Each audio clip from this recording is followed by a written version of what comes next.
Master साहब एक ठे गीत बजावत हूँ। कोनो सखी से अपन बात बतावत हो। क्या बतावत लाल?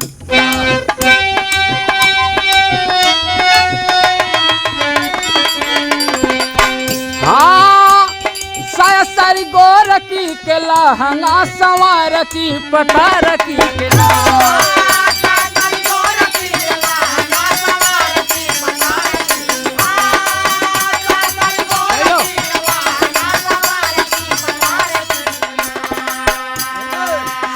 हमसे ज्यादा मानलन दूसर की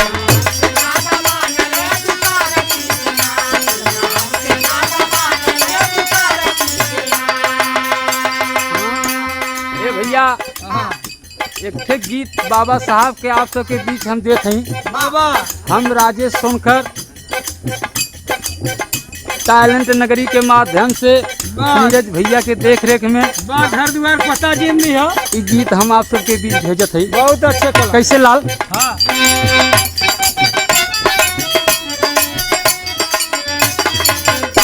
हाँ भीम बाई गोदिया में सुंदर सुगनवा मऊ नगरी में ना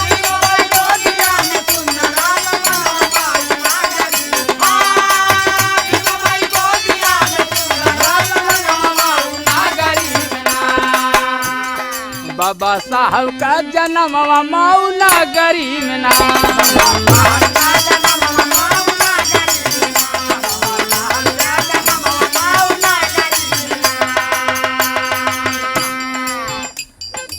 पिता राम जी राव देशवा के करधार हो अल जगत में बाबा साहब हमार हो।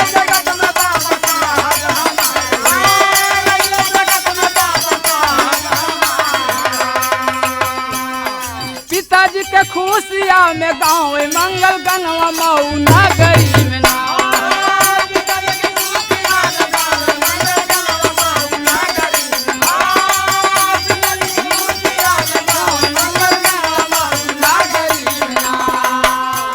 बाबा साहब का जन्म मऊ नगरी में ना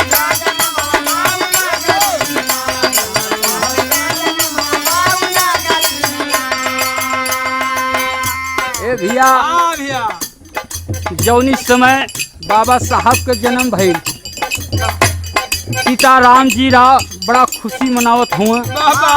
माता भीमबाई बड़ा खुशी में हुई। बड़ा खुशहाली बाग लेकिन भइल का लाल कुछ समय बीतल।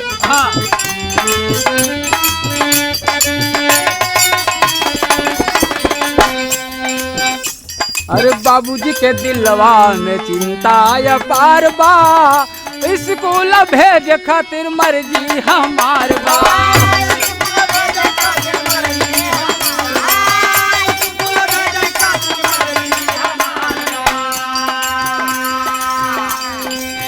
राम जी राव यही चिंता हो कि अपने लड़का के हम कुछ बनावे के चाहत है, पढ़ावे लिखावे के चाहत है, लेकिन भैल का लाल छुआछूत भेद भाव करहली गलनिया मऊ नगरी में ना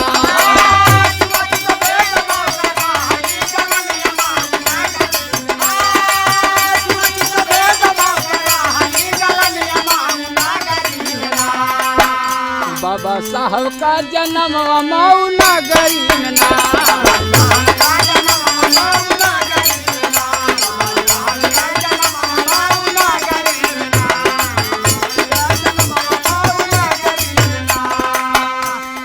जौनी समय बाबा साहब 5 साल के भैलन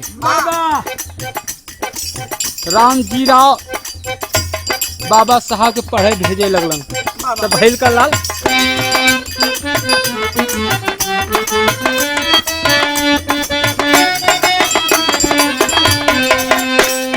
बाबा साहब पढ़े रोज जाले स्कूलिया, कक्षा में पढ़े खातिर होली परेशानिया।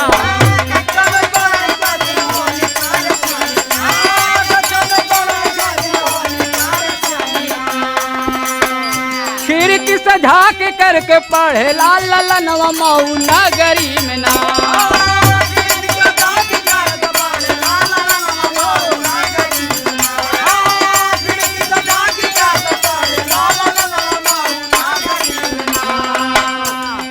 जौन इस समय बाबा साहब स्कूले पढ़े गए बाबू, लेकिन छुआछूत ऐसा बात विचार रहल पहले जमाने में कि बाबा साहब के स्कूल में बैठे ना दिलन।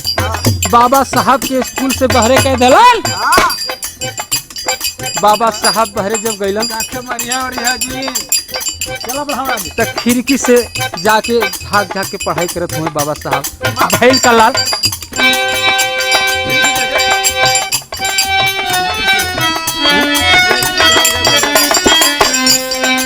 खिड़की से झाँक करके पढ़े लाल ललनवा मऊ नगरी में ना।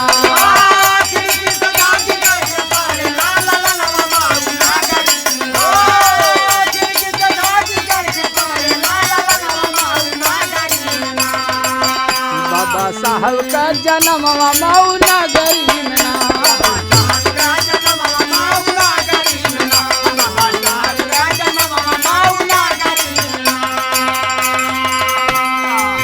अरे जब तक पढ़ले बाबा प्रथम अंक पहले,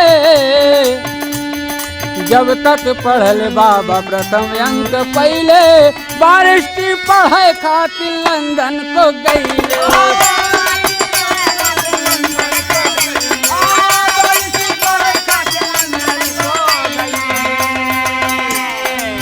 कई के वकालत बाबा फांसी से छोड़ौले मऊ नगरी में ना।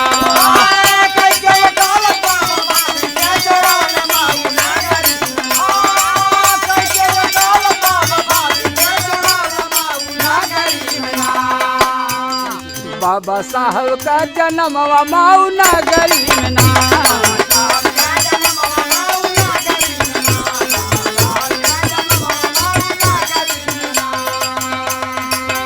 ए भैया पढ़ाई जब तक बाबा साहब कैलन तो प्रथम अंक तक पैलन।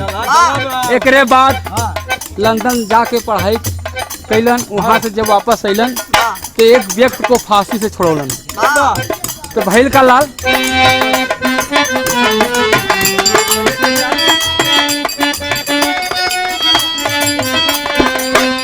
अरे कैले अत्याचार अंग्रेजी ससनावा, लाल बहादुर शास्त्री नेहरू गांधी समनावा।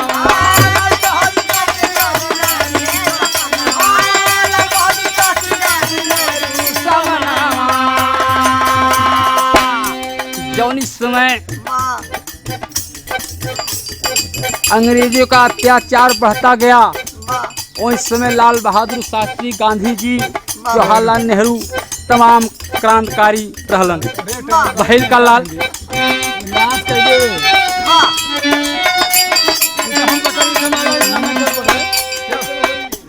केहू से न होई बाबा लिखे संविधानवा मऊ नगरी में ना।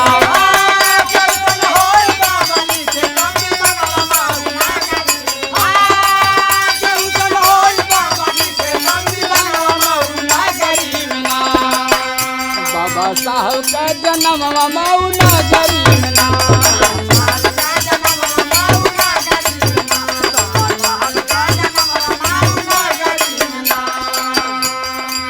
जौन इस समय बाबू अंग्रेज शर्त रखलन भारत के लिए, कहलन कि कोई भी भारत का निवासी 24 घंटा के अंदर संविधान का नक्शा बनाकर हमें दे देगा, ये भारत हम छोड़ के चले जाएंगे। ये भैया उस समय जवाहरलाल नेहरू, गांधी जी तमाम लोग रहलन का बना के ना दे सकता, लेकिन उस समय केहू के हिम्मत ना पड़ा, केहू के उतना दिमाग ना, विद्वान कोई नहीं था। तब बाबा साहब के पास पहुँचलन जौन समय इस बात के बतौलन तब भैया वही समय छुआछूत के बात ना रहल। कैसे लाल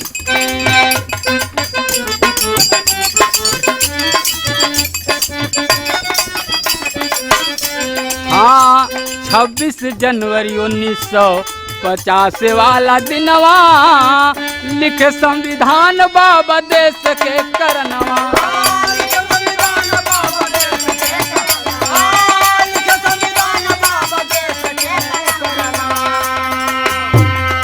भागे अंग्रेज छोड़ के अपन हिंदुस्तानवा मऊ नगरी में ना।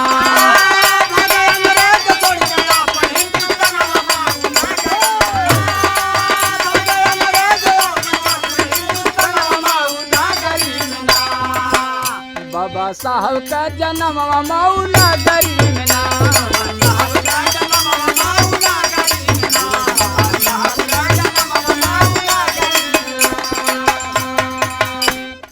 ए बाबू 26 जनवरी 1950 वही दिन हो आज़ादी के भइल का अंतिम लाइन में हमारे गुरु नानक परिचय बा।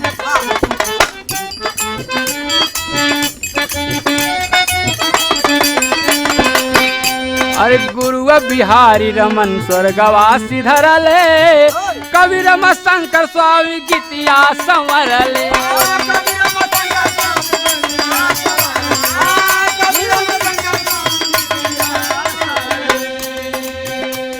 गावल राजेश सनकर भदोही मकनवा मऊ नगरी में ना।